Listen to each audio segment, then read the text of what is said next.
A paz de Cristo, amados, daqui o vosso bem-amado pastor Francisco Seca. Viemos através da emissão A Verdade aportar aos amados a palavra do Senhor. E hoje nós estaremos começando a fazer uma apresentação do calendário profético, o panorama profético, falando acerca do fim dos tempos. E eu quero convidar os amados a abrirmos as nossas Bíblias na segunda carta de Paulo aos Tessalonicenses, capítulo 2, a partir do versículo 1 até o versículo 3, que diz assim: Ora, quanto à vinda do nosso Senhor Jesus Cristo e a nossa reunião com Ele, rogamos-vos, irmãos, que não vos movais facilmente do vosso modo de pensar, nem vos perturbeis, quer por espírito, quer por palavra, quer por epístola, como enviada de nós, como se o dia do Senhor estivesse já perto. Versículo 3. Ninguém de modo algum vos engane, porque isso não sucederá, sem que venha primeiro a apostasia e seja revelado o homem do pecado, o filho da perdição. Amados em Cristo Jesus, nós queremos, através desta gravação de vídeo, apresentar aos amados o grande calendário profético, diretamente ligado ao ângulo da escatologia. A escatologia é a palavra de origem grega, que realmente quer dizer doutrina das últimas coisas. Escato, que quer dizer últimas coisas, e logia, que vem de logos, que quer dizer estudo, ou quer dizer doutrina. Então a escatologia é a doutrina das últimas coisas, que nós estaremos realmente nos apegando para nós podermos fazer um panorama, apresentar aos amados o calendário profético.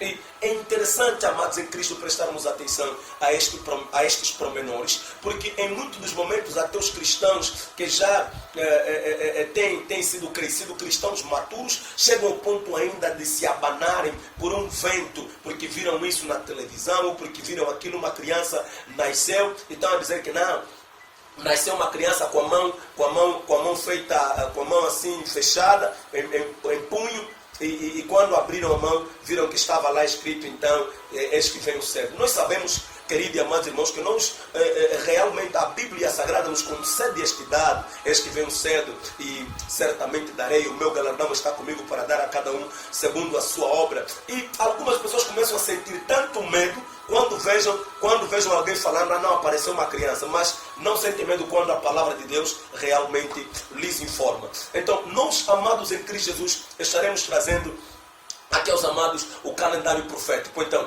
os últimos tempos foi inaugurado na vinda do nosso Senhor Jesus Cristo, e nós sabemos, amados em Cristo, que Deus não tem um tempo. Onde Deus habita não existe noção de tempo, porque Deus se encontra na esfera Kairos, e nós nos encontramos na esfera Cronos. Kairos quer dizer o tempo eterno, o tempo de Deus, e Cronos quer dizer o tempo limitado, o tempo dos homens. Então, os últimos tempos, ou os últimos dias, realmente quer dizer que Deus deixa a eternidade e entra no tempo para fazer um determinado serviço. Quer dizer que Hebreus capítulo 1 diz precisamente que depois de Deus ter falado por Moisés, por Elias, quer dizer, pelos nossos pais, é isso que a Bíblia realmente diz. Quer dizer que o tempo de Jeremias, os tempos de Daniel, sempre foi no tempo. Mas Deus deveria resumir este tempo dentro de apenas um tempo. Mateus capítulo 16, a partir do versículo 13 até o versículo 18, Jesus Cristo vai perguntar aos discípulos de quem as pessoas diziam sobre ele. Ele não negou, não recusou ser Elias ou Jeremias ou ainda qualquer dos profetas, porque na sua vinda era certamente o resumo, porque Jesus era o grande profeta que havia engolido todos os profetas dentro dele. Lucas capítulo 24, versículo 44, Jesus Cristo vai dizer que convinha que se cumprisse tudo quanto estava escrito sobre mim, na lei, nos salmos e nos profetas. Quer dizer que tudo que os profetas fizeram era sombra, falava realmente de Cristo. Quando nós vemos Moisés, que está indo libertar Israel da escravatura, era sempre o Espírito de Cristo que estava nele. Quando nós vemos também Davi indo à busca da ovelha que foi presa pelo leão ou pelo urso, era sempre o Espírito de Cristo dentro deles. Para explicar Miqueias capítulo 5, versículo 1, que o Espírito de Cristo já age desde os tempos antigos. Então, Lucas capítulo 16, versículo 16, a Bíblia nos informa claramente que Jesus é o cumprimento de tudo. Se nós formos procurar hoje Elias, o profeta, não vamos ir distante ou fora, porque Lucas capítulo 4, Jesus Cristo explicou bem que ele é o Elias verdadeiro que deveria por um tempo deixar Israel para ir até a viúva de Sarepta, que representa a igreja das nações.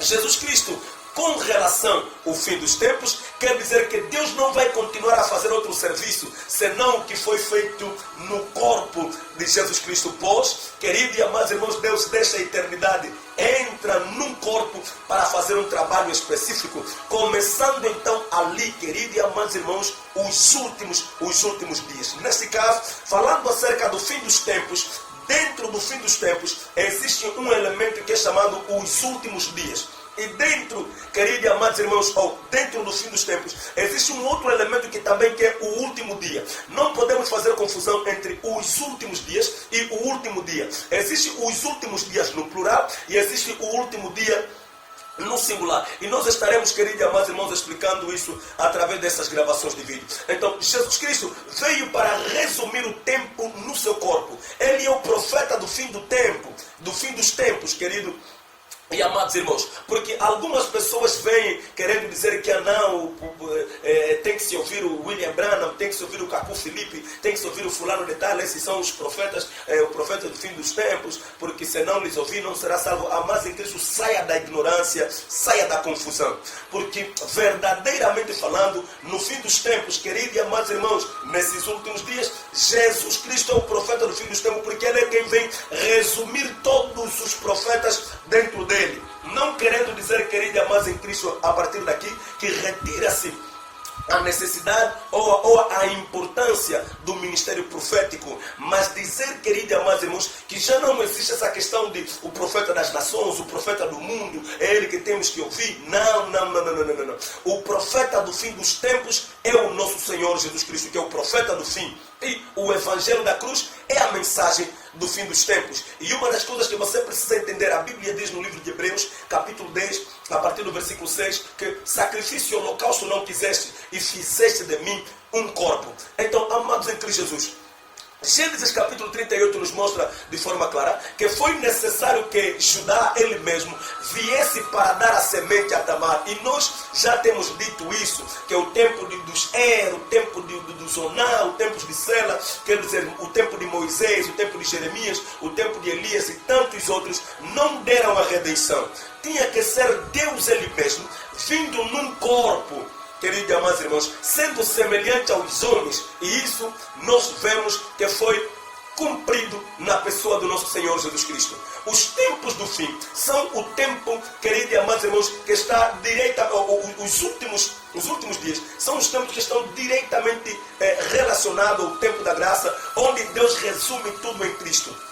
Queridos e amados irmãos, agora, o fim dos tempos é a dispensação que tem dentro dele como expressão últimos dias que nós já temos falado. Jesus terminou, nesse caso, os 12 anos de sofrimento da mulher do fluxo de sangue em um dia apenas. Quer dizer, nós vemos 12, mas ele fazendo, queridos e amados irmãos, resumindo dentro de um apenas, querido e amados irmãos. Então, a primeira dispensação não deu a cura à mulher, mas a segunda dispensação, esta sim, é que realmente deu a cura à mulher. Jesus realmente tinha que vir. Os últimos dias, portanto, começam do dia, presta atenção, os últimos dias começam do dia de Pentecostes e termina no rapto da igreja. E nós já falamos, a palavra rapto vem da palavra latina rapture e da palavra grega arpazo, que quer dizer chegar e levar alguma coisa subitamente.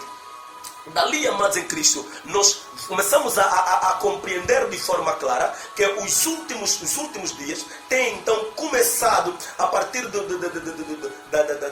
Pentecoste, Atos capítulo 2, e vai terminar no rapto da igreja. Agora, dentro dos últimos dias, temos também a expressão de último dia no singular, que nós estaremos explicando. João capítulo 6, versículo 39. Este é o encerramento, o fecho.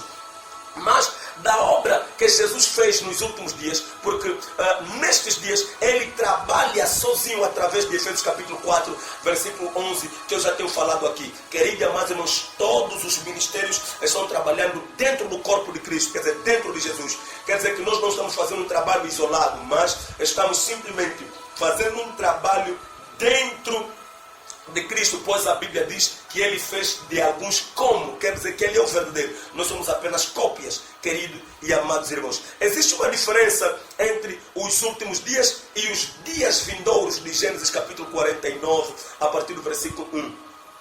Joel capítulo 2, quando realmente se fala dos dias vindouros, isto é com relação à casa de Israel. É necessário que Deus termine a obra que veio fazer na igreja. Então, vemos aqui, queridos e amados irmãos, a divisão dos tempos.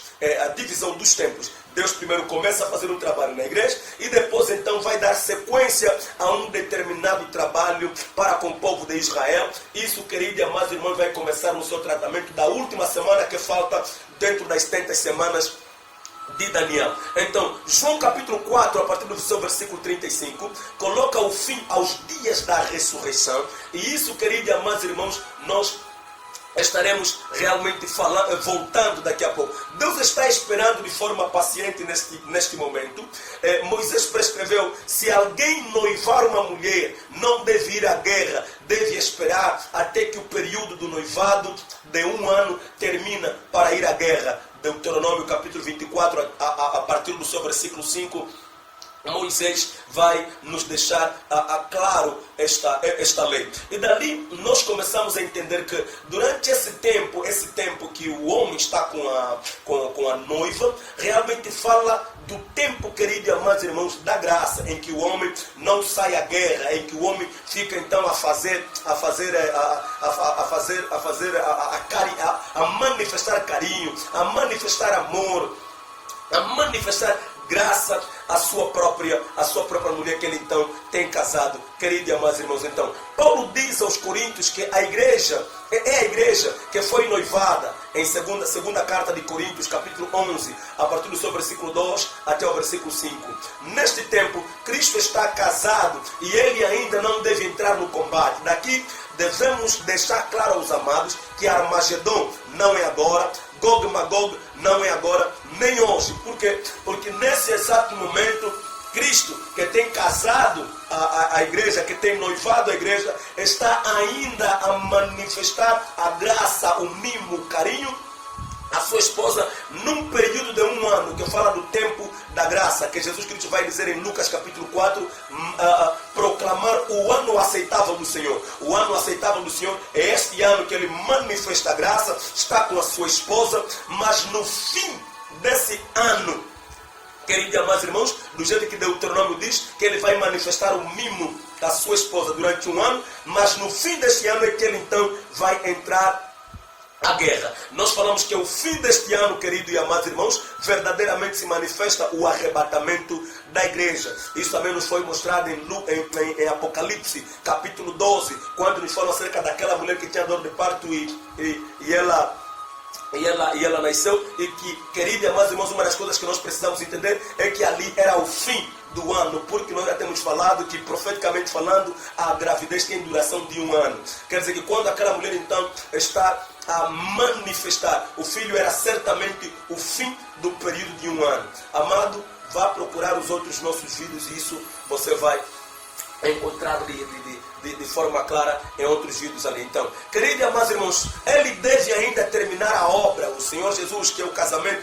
que ele tem feito. Efésios capítulo 4 é realmente para o aperfeiçoamento do corpo, que é a igreja, para o arrebatamento, porque os ministérios são aqueles homens, são homens verdadeiramente falando, mas dotados da capacidade divina para preparar o povo de Deus, fazê-los chegar até na estatura varonil de Cristo. E isso, queridos e amados irmãos, é o que realmente está acontecendo neste exato momento. Porque para que aconteça o rapto, é necessário que a lepra de Naamã realmente esteja terminada. E nesse exato momento nós estamos no último mergulho, porque este é o 7º mergulho, esta é a 7ª era, esse é, queridos e amados irmãos, a fase ultimária. A fase ultimária, porque nós estamos justamente na era de Laodiceia. E uma das coisas que nós devemos deixar claro aos amados é que quando Naamã vem para ser curado da sua lepra, ele não vê ainda Eliseu. Quer dizer que Eliseu apenas envia a mensagem e o servo é que vai lhe dar a mensagem, que o que ele deve realmente fazer é que diz a ele: olha, o homem de Deus disse para você ir se jogar 7 vezes no Jordão. E a Bíblia diz que ele vai e se joga 7 vezes. Quando ele se joga a 7ª vez, quando ele torna totalmente perfeito, quando a sua pele torna como a pele de uma criança, que também fala do novo nascimento, não estamos ali. Mas amados em Cristo, quando ele realmente vai tornar, quando a sua pele vai tornar como uma criança e ele vai tornar totalmente perfeito, é que agora Eliseu vai se apresentar diante dele. Quer dizer, queridos e amados irmãos, que durante esse tempo em que nós estamos a fazer o mergulho, não estamos vendo o Senhor, estamos apenas ouvindo a mensagem que ele terá dado, que ele terá enviado através dos ministérios. Mas quando terminarmos então o último mergulho e nos tornarmos perfeitos tanto quanto ele é, então é o momento que o Senhor Jesus Cristo vai apresentar-se para tomar-nos. Queridos e amados irmãos, aquilo fala então do arrebatamento. Então, amados em Cristo Jesus, vemos aí já de forma clara. Nesse exato momento, os ministérios estão fazendo o trabalho para levar o corpo de Cristo até a sua estatura varonil. Então, o arrebatamento, queridos e amados irmãos, nós precisamos deixar claro. Jesus deixa, queridos e amados irmãos, os céus, mas não desce da terra. Ele fica nos ares. Quando nós vamos chegar, nós vamos entender perfeitamente isso no livro de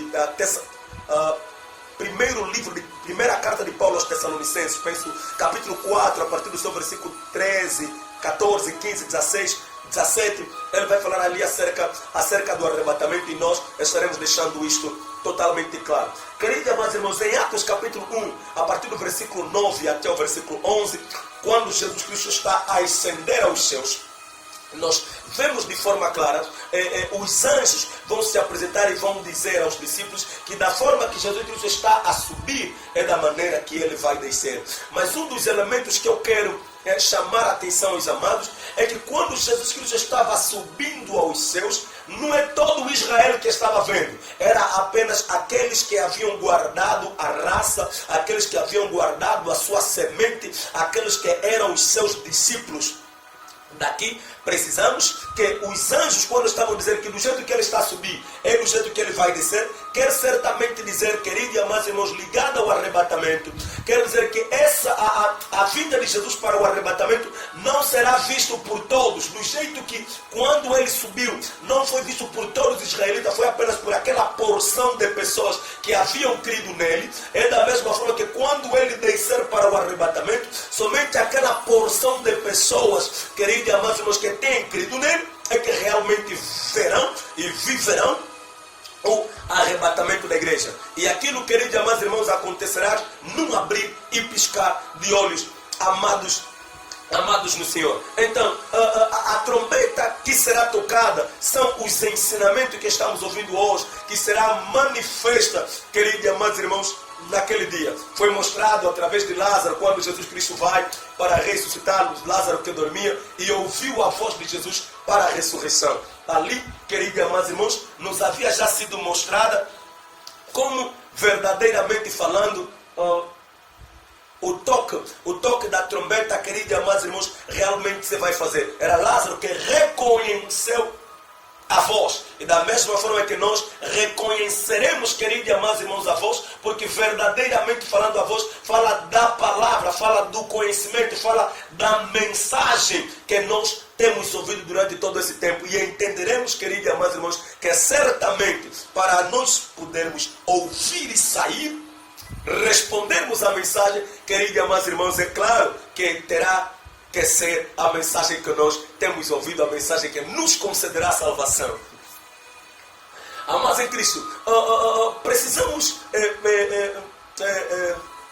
deixar claro algo. O arrebatamento não está, querida, não é a vinda gloriosa de Mateus capítulo 24. Queridos e amados irmãos, nós precisamos fazer diferença, porque hoje os branamistas, eles apresentam 3 vindas do Senhor. A primeira vinda para salvar, a segunda vinda para receber a igreja e a terceira vinda para restaurar a casa de Israel. Mas quando nós, os evangélicos, adentramos nesse ângulo escatológico específico, nós dissemos que são apenas duas vindas. Porque na primeira vinda, Jesus Cristo veio para salvar e na segunda vinda virá para restaurar a igreja, restaurar a casa de Israel. E no meio dessas duas vindas, existe o evento chamado de arrebatamento da igreja. Por que nós falamos que o arrebatamento não é praticamente vinda?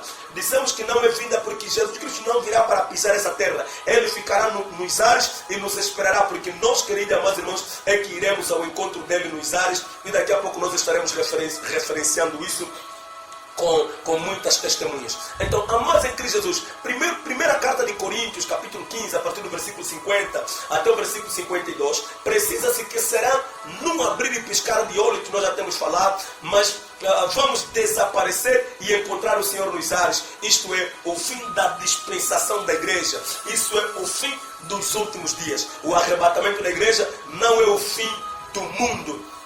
Amados no Senhor, é isso que algumas pessoas fazem muita confusão. Primeira carta de João 3, no seu versículo 2, vemos ali, queridos e amados irmãos, a apresentação da grande esperança dos santos. Depois da igreja ser arrebatada, o mundo vai continuar vivendo como se nada tivesse acontecido. Isso nos foi mostrado no Antigo Testamento, no segundo livro dos Reis, capítulo 8, a partir do versículo 1 até o versículo 3, acerca daquela mulher ali, que vai sair viajando com o seu filho que havia ressuscitado durante um período de pelo menos 7 anos. E daqui, queridos e amados irmãos, nós pregamos o seguinte, demonstramos de forma clara que a viagem daquela mulher verdadeiramente fala do arrebatamento. Porque quando, queridos e amados irmãos, nós lemos falar acerca do arrebatamento, nós vemos de forma clara, a Bíblia diz que a Bíblia diz o seguinte, que nós os vivos não precederemos os mortos, porque o arrebatamento certamente acontecerá da seguinte maneira: os mortos em Cristo ressuscitarão primeiramente, e nós que estaremos vivos seremos transformados, seremos reunidos todos, e depois seremos então levados até ao alto, ao encontro do Senhor nos ares. E dali, amados em Cristo Jesus, está diretamente claro, porque nós vemos em segundo livro dos Reis, capítulo 8, que era a mulher que estava viva e o seu filho que havia ressuscitado. Então eles são reunidos, a mulher e o seu filho que havia ressuscitado, e partem então numa viagem de pelo menos 7 anos. E depois dos 7 anos, nós vemos a mulher vindo novamente na mesma cidade, e ela vai então pedir, reclamando a sua terra, querendo herdar a sua porção de terra. Amados em Cristo, preste atenção, porque essa mulher que estava viva representa os que estarão vivos, e o filho que havia sido ressuscitado representa aqueles que vão ressuscitar dos mortos, que terão guardado a raça e a semente de Cristo. Serão ressuscitados, reunidos conosco que estivermos vivos, e então seremos todos, queridos e amados irmãos, arrebatados para o alto, e lá estaremos com o Senhor durante 7 tempos. 7 tempos, que realmente quer também dizer 7 anos, que está subdividido ou dividido em pelo menos 3 anos e meio e 3 anos e meio. E nós estaremos, queridos e amados irmãos, falando também sobre isso aqui. Porque os 3 primeiros anos e meio realmente falam acerca do tribunal de Cristo, e os 3 anos e meio posteriores falam então acerca das bodas do Cordeiro, as núpcias. Amados em Cristo, irmãos, amados em Cristo, e vemos que quando terminar então esta fase dos 7 anos, em que nós estaremos lá, dividido em 3.5, nós retornaremos à terra para podermos vir então tomar posse, herdarmos aquilo que realmente é nosso, a terra. Por isso, amados em Cristo, não foi em vão que Jesus Cristo vai dizer no livro de Mateus, quando ele vai falar acerca das bem-aventuranças, também numa outra linguagem de beatitudes, a Bíblia diz que ele vai dizer que bem-aventurados são os humildes do Espírito, porque deles é o reino dos céus. Não sei se pode fazer confusão, você depois pode muito bem consultar. E ele vai primeiro dizer dos céus, e depois vai dizer bem-aventurados são os mansos de coração, porque eles herdarão a terra. Quer dizer, temos aqui 2 fases apresentadas, porque nós, a igreja, primeiro vamos, queridos e amados irmãos, ir nos céus, e depois vamos descer para herdarmos a terra. Querido e amados irmãos, eu quero deixar isso muito claro. o arrebatamento realmente será para nós irmos nos céus, estaremos com o Senhor nos céus por um tempo, e depois então deste tempo determinado, poderemos então descer para herdarmos a terra, do jeito que foi mostrado na mulher sunamita, que sai com o seu filho durante 7 anos, e depois dos 7 anos então ela volta para vir então pedir com que a sua porção de terra lhe fosse concedida.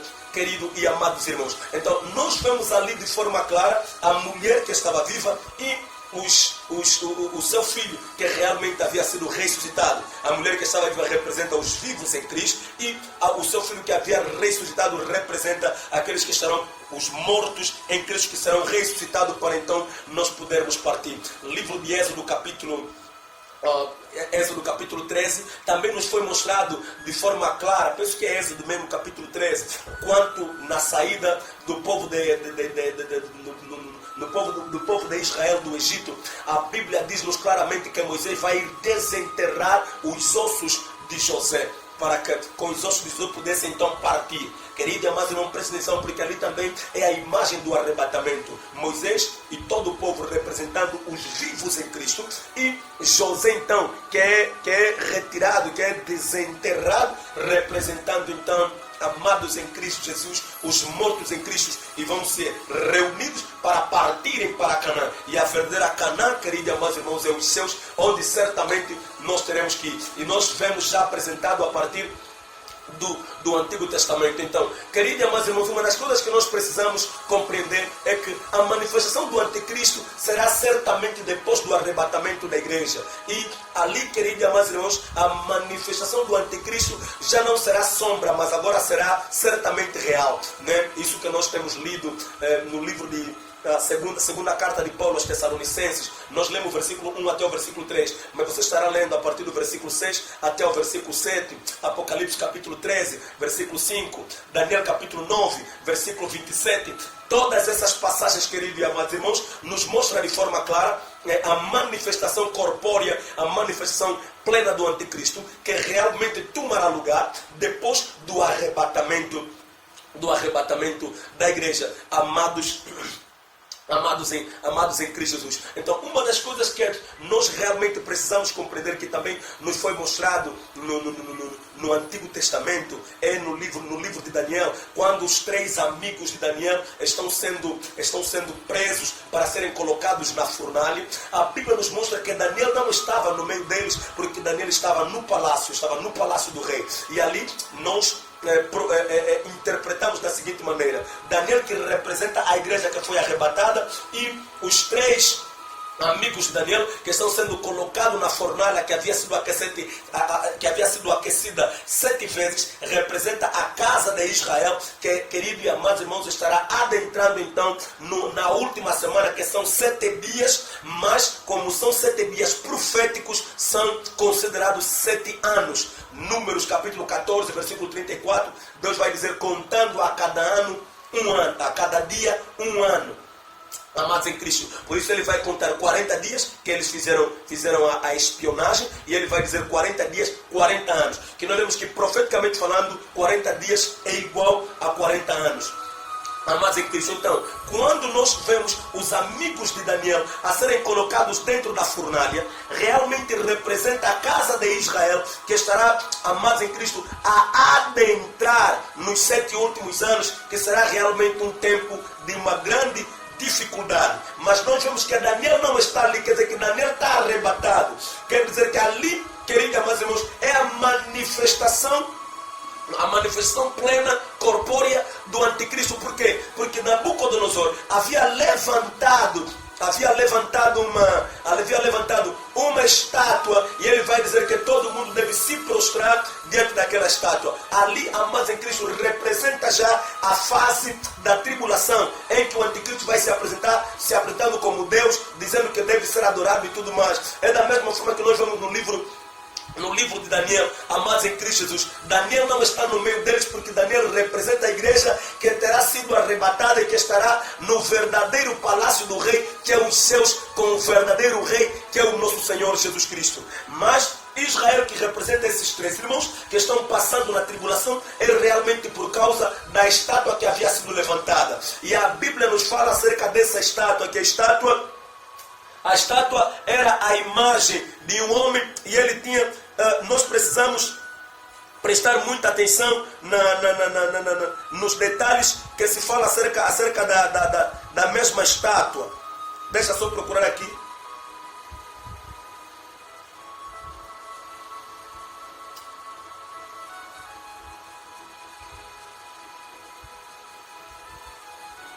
Glórias a Deus, glória a Jesus. Deixa só encontrar aqui a passagem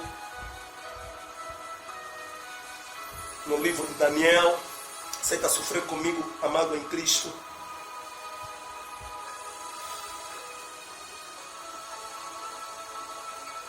Ok, livro de Daniel, capítulo 3, a partir do versículo 1, diz assim a palavra do Senhor. O rei Nabucodonosor fez uma estátua de ouro, a altura da qual era de 60 côvados, e a sua largura de 6 côvados, levantou-a no campo de Dura, na província da Babilônia. Presta atenção, vemos aqui 60 côvados, está ali o número 6, e a largura de 6 côvados, está ali o número 6. E a estátua era a estátua de um homem. Amados em Cristo Jesus, era a estátua de um homem. E nós sabemos que o homem foi criado no 6º dia. O número 6 fala do homem. Então nós vemos aqui 60 côvados de comprimento, 6 côvados de largura, e era a estátua de um homem. E o homem foi formado no 6º dia. Dali entendemos que é a repetição de 3, 6, 666. Amados em Cristo Jesus. Então, uma das coisas que nós precisamos entender é que vemos já no Antigo Testamento o número 666 apresentado durante o período,